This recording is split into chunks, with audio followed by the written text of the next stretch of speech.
Filipenses capítulo 1, versos 1 y 2, diz assim: Paulo e Timóteo, servos de Cristo Jesus, a todos os santos em Cristo Jesus, inclusive bispos e diáconos que vivem em Filipos.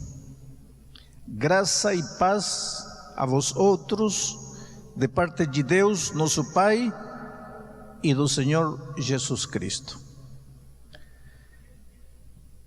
Antes de continuar, quero lhes dizer uma coisa. Outro dia eu estava viajando com um jornalista famoso deste país, muito conhecido na televisão. Estávamos indo de São Paulo para Brasília, ele estava sentado ao meu lado, começamos a conversar, e eu me identifiquei como pastor, e ele me fez uma pergunta, porque ele é ateu, e ele não esconde o fato de ser ateu, não acredita em Deus, não acredita no diabo, não acredita em nada, não acredita na Bíblia. E ele me disse: como um livro tão antigo, porque este livro tem séculos. Sim, claro.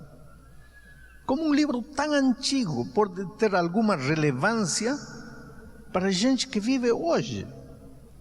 Porque quando os que escreveram a Bíblia usavam sandália, usavam túnica, cabelo comprido, barba, não existia nada, não existia telefone, não existia internet, não havia computador, não havia iPad. Então, como um livro tão antigo pode servir hoje? E tem muita gente que se pergunta isso. E eu acho que essa pergunta existe porque nós, os pastores, às vezes somos os culpados, nós, os pregadores. Porque nós pregamos, às vezes, a Bíblia como uma linda exposição de verdades. E nada mais. Mas a Bíblia não tem como objetivo expor verdades. Volto a repetir, a Bíblia é o manual da felicidade. A Bíblia é uma carta de amor que Deus te escreveu para você ser feliz. Então você tem que tomar o texto bíblico e trazer do texto bíblico antigo as lições práticas que funcionam hoje. Agora, pergunte, como um livro tão antigo pode servir para o ser humano de hoje? A cultura mudou, a comida mudou, a roupa mudou. Como pode servir? Pode servir. E sabe por quê? Porque a cultura mudou, a comida mudou, a roupa mudou, muita coisa mudou, a tecnologia mudou, mas o ser humano não mudou. O ser humano dos tempos bíblicos, os medos do ser humano dos tempos bíblicos, continuam sendo os medos do ser humano de nossos tempos. O egoísmo que destruía a vida dos homens daquele tempo é o mesmo egoísmo que destrói a vida dos homens hoje. Os problemas que os lares enfrentavam naqueles tempos são os mesmos problemas que os lares enfrentam hoje. Então, pode ter mudado a cultura, mas o coração humano não mudou. Portanto, as verdades eternas da palavra de Deus servem para hoje. É missão, é tarefa dos pregadores não ficar na exposição bíblica, mas tirar do texto bíblico as lições que servem hoje. Por exemplo, se você entrou hoje, amanhã você tem uma dívida para pagar, está devendo 4 meses a prestação da casa, e se não pagar amanhã vai ser despejado, e você entrou esta noite aqui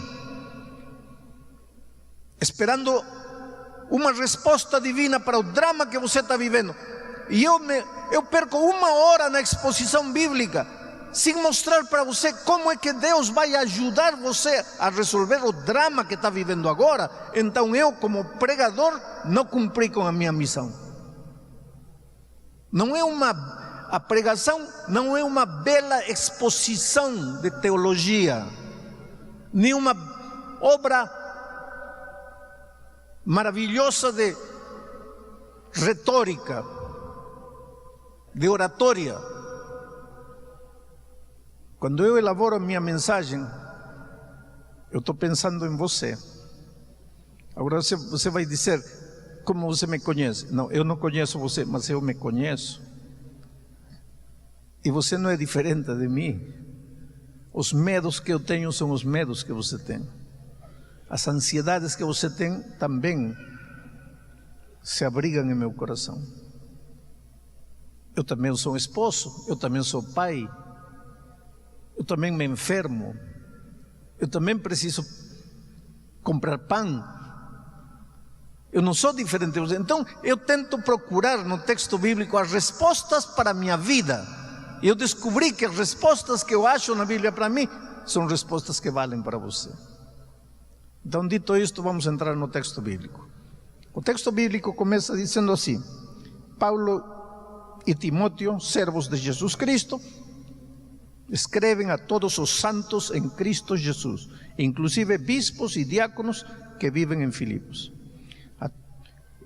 Paulo escreve aos santos que vivem em Filipos, aos santos em Cristo Jesus. Aqui vem o primeiro pensamento. Só existe uma maneira de ser santo: estar em Cristo Jesus.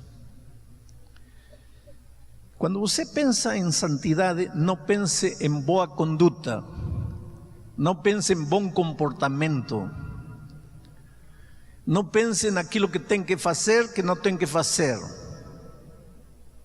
Quando você pensa em santidade, pense em Jesus Cristo. Você é santo na medida que estiver em Cristo Jesus. A vida cristã é relacionamento com Cristo. Se você deseja ser um cristão, o primeiro passo é apaixonar-se por Jesus, relacionar-se com Ele, viver com Ele. Jesus tem que ser o primeiro e o último na sua vida. Por isso que eu digo que quem melhor entende o que é ser cristão são os jovens, especialmente os jovens apaixonados. Porque quando você está apaixonado por alguém, acorda, a primeira imagem que vem é a noiva. Come, na noiva. Trabalha, a noiva. Estuda, a noiva. Passa por uma vitrine, vê uma roupa, a noiva. Chega à noite, dorme, a noiva. O dia que você chegar abre os olhos, Jesus, come, Jesus, compra, Jesus, caminha, Jesus, trabalha, Jesus, dorme, Jesus, você chegou a ser cristão. Se você não chega a esse ponto, você é apenas um membro de igreja. E se você é um membro de igreja, o seu afã, a sua preocupação vai ser que ninguém me veja fazendo algo errado para que não me disciplinem. Mas se você está apaixonado por Jesus, você não vai viver em função dos seres humanos, você vai viver em função de um amor maravilhoso. Você precisa se apaixonar por Cristo. Porque quando uma pessoa ama a outra, o que mais quer é ver a outra pessoa feliz. Aí você descobriu o que é vida cristã. Santo, desde o ponto de vista bíblico, não é aquele que não peca. A palavra santo, na linguagem grega, quer dizer separado. Vamos dizer que eu pego esta folha e a separo. Esse ato de separar a folha das outras folhas é santificar. Eu estou santificando em grego, estou santificando a folha. Esta folha é santa, que quer dizer, foi separada das outras. Aqui está, não no sentido pejorativo, mas aqui está o montão. O montão. Eu tiro esta da multidão para um propósito especial. Eu vou levar esta folha na minha Bíblia. Eu santifiquei a folha. Quando Paulo disse que escreve aos santos, Ele está dizendo: estou escrevendo para aqueles que um dia foram separados da multidão para um propósito maravilhoso. E querido, você é chamado a ser santo. Quer dizer, Deus tem um plano lindo para a sua vida. Um plano que você talvez ainda não descobriu. Eu um dia conheci uma moça que estava com a vida completamente destruída. Estava pregando em Porto Alegre, uma noite fria, assim como esta. Estava no camerino e alguém me apresentou a uma arquitecta que tinha se convertido, estava apaixonada por Cristo, tinha se batizado há pouco tempo. E ela me disse: pastor, poderia me ouvir 2 minutos? E ela contou uma história interessante. Disse: pastor, o senhor me vê aqui, arquitecta, e não tem a mínima ideia do que eu fui. Mas eu um dia estava destruindo minha vida na miséria, na promiscuidade, no pecado. Eu não era nem sombra do que sou hoje. Eu não servia nada, eu não valia nada, eu não tinha respeito próprio, eu não tinha dignidade, eu não tinha valores, virtudes. Eu era lixo, pastor. Até que um dia descobri que Deus tem um plano para a minha vida. E eu vivia como vivia porque eu não sabia para que vim ao mundo, o que faço nesta terra, para que nasci. E o dia que eu descobri que eu vim para este mundo com um plano maravilhoso de Deus para mim, esse dia tive vergonha de continuar no lixo e saí de lá. Agora ela é santa, quer dizer, separada da multidão, para um propósito nobre. Muitos de vocês cada manhã se levantam e sabem o que vão fazer. Mas você conhece qual é o plano de Deus para a tua vida? Não estou falando de ser advogado, ser médico, ser engenheiro, não. Você sabe para onde está indo. Você tem certeza de olhar para o futuro assim, mas sem medo. Saber que é um plano glorioso para a sua vida. E mesmo que neste momento as coisas estão escuras na sua volta, você não enxerga a saída, está vivendo um drama, está vivendo um problema, parece que está tudo errado, nada dá resultado, mas você sabe que você está indo para lá, e que tudo isto é acidente de percurso, e que tudo isto vai passar, porque tem um plano divino para você esperando lá. Isso lhe dá sustento à tua vida, isso lhe dá sentido à tua vida, isso lhe dá plenitude à tua vida. E Deus quer que você viva desse jeito. Por isso Jesus um dia disse: eu vim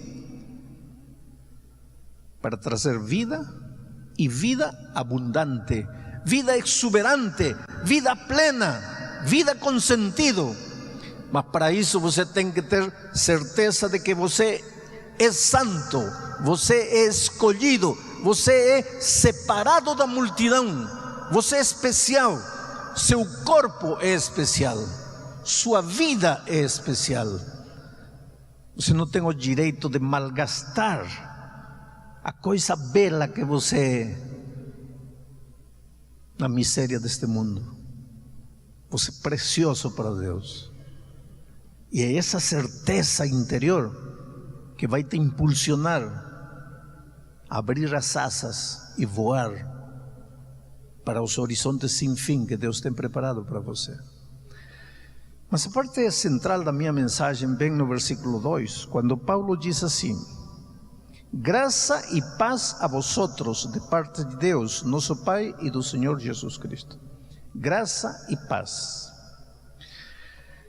Paulo em Romanos 5:1 diz assim: justificados pois para com Deus temos paz. Justificados pois temos paz. Agora Paulo escreve aos Filipenses e diz: o primeiro que desejo para vocês é paz. Por quê? Quando você se torna cristão, quando você entrega o coração a Jesus, o primeiro que Jesus te dá, a primeira coisa que Jesus te dá é paz. Por que paz? Porque quando Adão e Eva caíram no pecado, o primeiro sentimento negativo que o inimigo colocou neles foi o medo, que é contrário da paz. É como se o inimigo, ao colocar medo no coração deles, tivesse dito assim: pronto, se eu colocar medo no coração deles, já não preciso me dar o trabalho de fazer nada, porque o medo sozinho vai destruir eles. E é verdade, o medo paralisa, o medo te desintegra, o medo não te deixa avançar, não te deixa crescer, não te deixa aprender. Você sabe que a vida é aprendizagem. Não tenha medo de aprender, porque aprender é viver. O dia que você para de aprender, já não vive. Os mortos não aprendem, os vivos aprendemos. Uma das coisas boas que os vivos temos é que aprendemos. Mas você sabe o que é aprender? Aprender é tirar o pé do terreno seguro e pisar no terreno que você não conhece. Porque o que você conhece, isso é o que é seguro. Mas o desconhecido, isso é aprendizagem. Eu vou conquistar nova terra, eu vou entrar num território que não conheço, eu vou aprender. Por que o ser humano não quer aprender? Por que tem medo de aprender? Porque aprender é doloroso, porque aprender é arriscado, porque aprender é mergulhar em águas profundas e desconhecidas. Porém, aprender é viver. E se você não aprende, não vive. Ou vive limitadamente, não vive a vida exuberante. Não tenha medo de aprender. Mas o medo não te deixa aprender. O medo te paralisa, o medo te amarra, o medo te escraviza. Você não consegue sair. Você sabe que 98% dos problemas que vivemos tem sua origem no medo. Você não arruma emprego não porque tem crises, mas porque você tem medo. Você vai me dizer: pastor, não, o que é isso? Eu não tenho medo, o problema é a crise, não tenho emprego. Não, querido, o problema é o medo. E vou te provar. Amanhã você vai fazer uma entrevista de emprego. A primeira coisa que vai fazer quando chega para a entrevista é dar a mão, cumprimentar. Entrega essa mão suada, molhada. Já perdeu o emprego. Pastor, mas que culpa tenho eu? Não, e por que sua tua mão? Medo. Você sabe que tem gente que vive com medo, medo da própria vida. Você sabe que tem gente que não se sente digna de viver. Caminha pela vida como se o mundo todo lhe estivesse fazendo um favor. Eu te digo uma coisa: quando você arruma emprego, o que o patrão vai te dar cada final de mês? Dinheiro. E em troca desse dinheiro que ele vai te dar uma vez por mês, o que você vai dar para ele 30 dias por mês? Vida. Seu talento, sua força, sua energia, suas ideias. E o que o patrão vai te dar? Dinheiro. Coloca na balança, o que pesa mais? Dinheiro ou tua vida? Então me diga, quem está fazendo favor a quem? E por que você então vai a procurar emprego pensando no seu coração: tomara que me dê? Como que tomara que me dê? Você vai fazer um favor a ele. Por que você vai sentir indigno? Mas é o medo. O medo por que um homem grita com a esposa? Medo. Quando numa discussão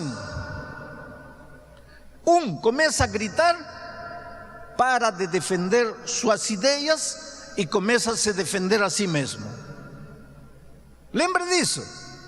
Quando numa discussão deles começa a gritar, para de defender suas ideias, começa a se defender a si mesmo. O medo faz gritar. O medo. Então, um ser humano com medo não é feliz. Não é feliz na vida familiar, não é feliz na vida financeira, não é feliz. Outro dia, eu estava conversando com um homem que bateu no garoto de 5 anos, no seu filho. Ele disse que castigou, bateu. Só que depois de bater, ele descobriu que ele estava errado e o filho de 5 anos tinha razão. E ele veio falar comigo porque todo mundo dizia para ele: pede perdão a teu filho. Mas ele disse: se eu pedir perdão, perco a autoridade. Tem medo de quê? De dizer que um garoto de 5 anos, nesse quesito, sabe mais do que você de 40 anos? Você, como patrão, tem medo de dizer que o faxineiro, nesse item que estavam discutindo, está certo, e você, como patrão com doutorado na Harvard, está errado? Medo de quê? Você sabe que a vida está cheia de medo. É o medo que estraga os relacionamentos, estraga os casamentos, estraga as amizades, estraga as relações laborais. É o medo que arruina a vida financeira. Medo. Como o medo pode arruinar a vida financeira? Tem gente que abre o guarda-sapato e diz assim: não tenho sapato. 40 pares aí. Não tenho sapato. E esses 40, não, mas que nenhum deles combina com a roupa que tenho. Tem gente que, para ir à igreja, abre o guarda-roupa. Não tenho roupa. 20 vestidos aí.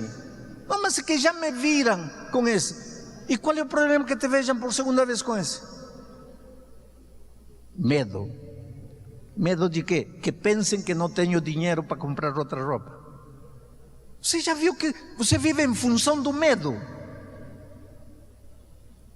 E aí tira o cartão de crédito, e quando chega a hora de pagar, você está sorrindo, mas me diz se a vida não é isso. Agora, quando você entrega o coração a Jesus, o primeiro que Ele faz é colocar paz em teu coração. Expulsa o medo e coloca paz. Agora, com paz no coração, você vai. Qual é o problema se já me viram com esta roupa? Qual é o problema? Já não tenho medo. Por que tenho que gritar? Já não tenho medo. Por que tenho que mostrar que sempre estou com a razão? Só porque tenho um doutorado? Não, se acabou o medo. E quando se acabou o medo, a vida se facilita.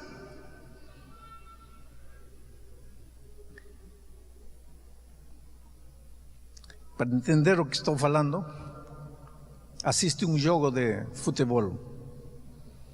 Sobe na arquibancada e fica olhando os jogadores no campo. Aí pega o jogador a bola dentro das 18 yardas. Você que está lá, vê que tem um sozinho aqui e tem outro mais sozinho lá. Mas o coitado que está com a bola, onde as batatas queimam, ele só vê perna por todo lado. E você que está lá, cabeça fria, grita: olha o ponta, olha o ponta. Ele não vê, porque ele está com medo. Você vê, porque você está sem medo.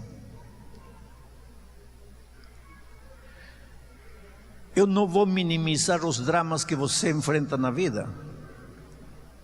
Cada um tem seu drama. Eu seria tolo dizer que teu problema não é problema, porque é problema. E o problema teu talvez pode não ser meu, e o meu pode não ser teu. Um dia chegou no meu escritório, quando eu ainda trabalhava na divisão, uma garotinha de 15 anos. Pastor, tem um problema que não tem solução. Quer dizer, a única solução é a morte, mas eu sou tão medrosa que eu não consigo nem me matar. Uma menina de 15 anos. Como é que a única solução é a morte? Qual é teu problema? É que estou grávida. Sou filha única. Meus pais não sabem. Como que eu vou falar para eles que estou grávida? Esse é um drama. Não para você, mas para ela esse é o drama final. A vida tinha acabado para ela. Eu não vou minimizar teu problema esta noite. Agora tem uma coisa: quando teu coração está cheio de medo, você olha para o problema e não vê saída. Não vê. Olha para aqui, não vê saída. Não tem saída, não tem saída. Então só enxerga duas saídas: uma, fugir, desaparecer, sumir. A outra, dar-se um tiro. Mas nenhuma dessas é saída. Agora, quando você vai a Cristo, Ele não faz desaparecer os dramas, Ele não faz desaparecer os problemas, mas Ele te dá paz. E quando o medo sai de teu coração e você enxerga a vida com paz, aí você percebe que estava se afogando num copo de água.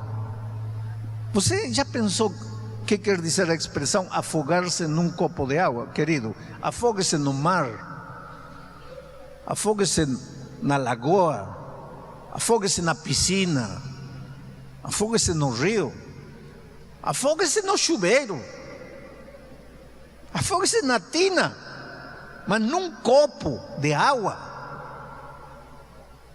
Mas é que quando teu coração está com medo, você não enxerga a saída. Agora eu te digo em nome de Deus, seja qual seja o drama que você está vivendo, tem solução.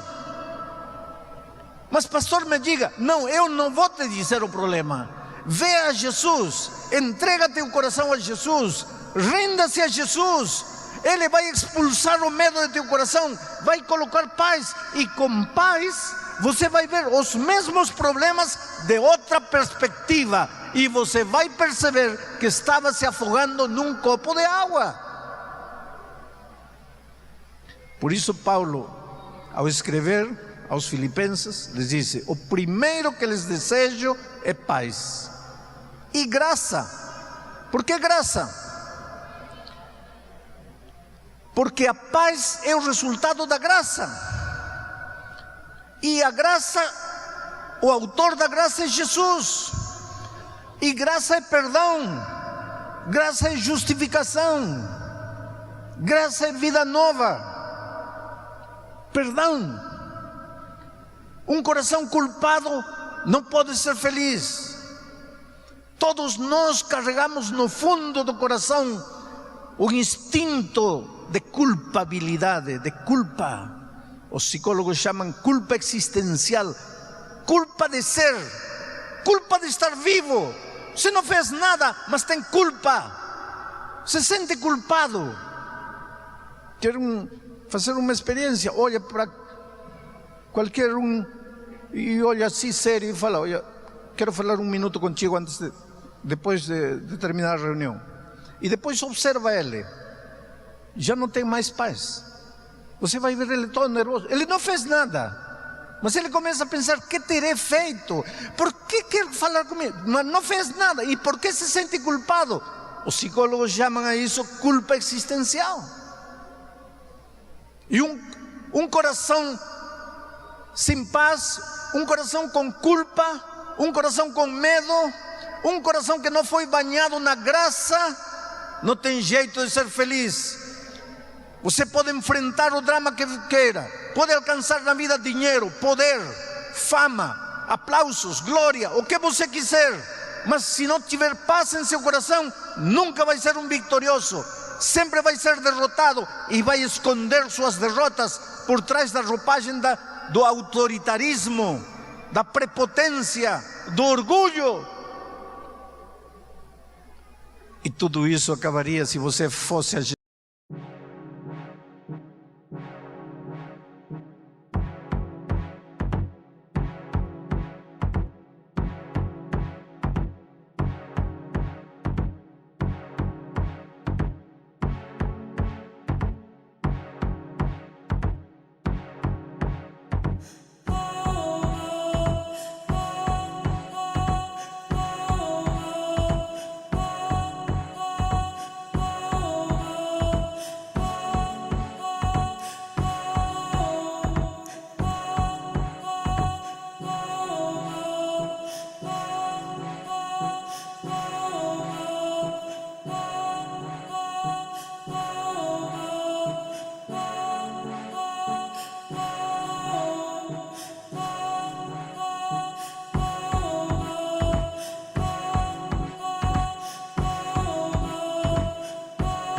Jesus e lhe entregasse o coração. Eu estava vindo um dia da Austrália para aqui, para o Brasil, e parei um dia em Bangkok, na capital de Tailândia.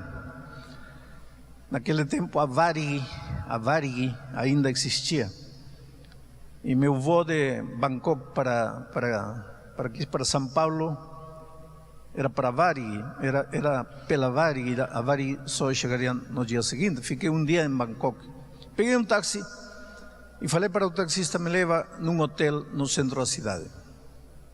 Entrei no táxi, fomos indo, e ele me disse: de onde você vem? Falei: eu venho de Sydney, da Austrália. E está indo para onde? Estou indo para São Paulo, Brasil. E o que você está fazendo aqui? E eu não estava fazendo nada em Bangkok. Em realidade, eu estava de passagem. Eu estava esperando o meu voo para São Paulo. Mas interessante a pergunta dele: o que você está fazendo aqui? E eu acho que Deus inspirou a resposta, porque eu olhei para ele e disse: olha, eu vim aqui só para dizer para você que Deus te ama. Que? Eu vim aqui só para te dizer que Deus te ama e que não importa o que você tenha feito na vida, hoje, se você entregar o coração a Jesus, pode nascer de novo. O quê? Falei: isso. Você me perguntou o que eu estou fazendo em Bangkok. Eu não estou fazendo nada, eu vim só para te dizer isso. Mas não é possível. Pois é isso. O homem começou a ficar nervoso e me disse: você não é policial? Não. O que você é? Falei: eu sou um pastor. O que é um pastor? Esqueci que estava em Tailândia. É interessante que nós pensamos que o mundo todo é cristão, quando o cristianismo no mundo é um grãozinho de areia. Diante da humanidade, o cristianismo não é nada. A massa da população mundial está nessa região lá. E jamais muitos ouviram falar sequer que Jesus existe. O que é pastor? Falei: eu sou uma espécie de sacerdote. Trabalho para Deus. Sou um servo de Deus. E vim em nome de Deus para te dizer que não importa o que você tenha feito, hoje você pode começar uma nova vida. Ele me disse: olha, fala em sério, você não é policial? Falei: não, eu sou um pastor. Ele encostou o carro, saiu da estrada e começou a chorar. Primeiro a chorar assim, normalmente, e depois a chorar escandalosamente, a chorar assim com soluços. Imediatamente eu percebi que aquele homem carregava culpa. e uma culpa profunda. E coloquei minha mão no seu ombro. E ele olhou para mim e me disse: por favor, me fala a verdade. Quem é você? Falei: estou te falando a verdade. Eu sou um pastor. Eu vim em nome de Deus para dizer-te que você é precioso para Ele. Você não precisa me dizer o que você fez. Ou você está carregado de culpa. Você precisa ter paz em seu coração e nunca vai ter paz se não aceitar o perdão que Jesus quer te dar. E esse homem me contou uma história impressionante. Casou com 18 anos no interior da Tailândia. Ele matava patos. Lá come muito marreco. Ele matava marrecos. Esse era seu trabalho. Um dia, por algum motivo, retornou para casa mais cedo e encontrou a sua esposa jovem com outro homem na sua casa. Ele foi na cozinha, pegou um machete, um machado,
um facão de matar marreco,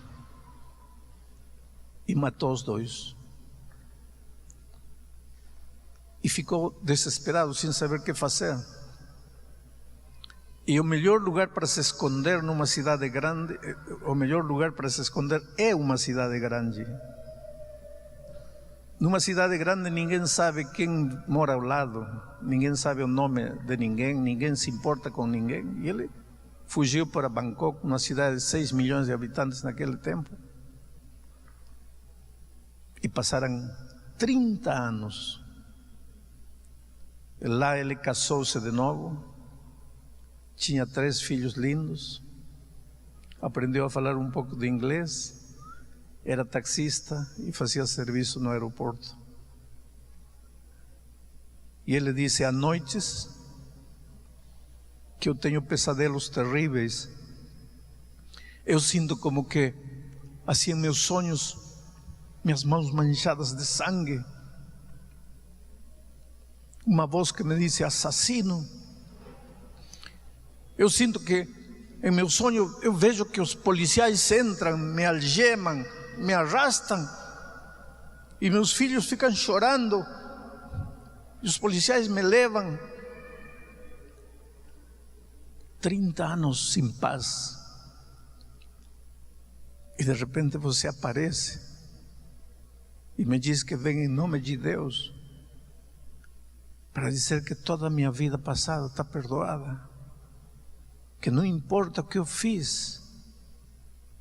Fala a verdade. Quem é você? Falei: estou te falando a verdade. Eu sou um ministro de Deus. E não importa o que você fez. Teus pesadelos acabaram hoje. Tua vida passada terminou hoje. O que preciso fazer? Nada. Porque é graça, é grátis. Não se paga nada. É só abrir o coração e dizer: Senhor, preciso de Ti. Me perdoe. Ele me deixou no hotel. Me disse: a que hora vai no aeroporto amanhã? Às 4 da tarde. Eu vou te pegar. Às 4 da tarde ele esteve aí, me levou para o hotel. Era um homem diferente. Era um homem que sorria. Era um homem que refletia paz em seus olhos. E quando me deixou no aeroporto, eu sabia que talvez eu nunca mais veria ele nesta vida.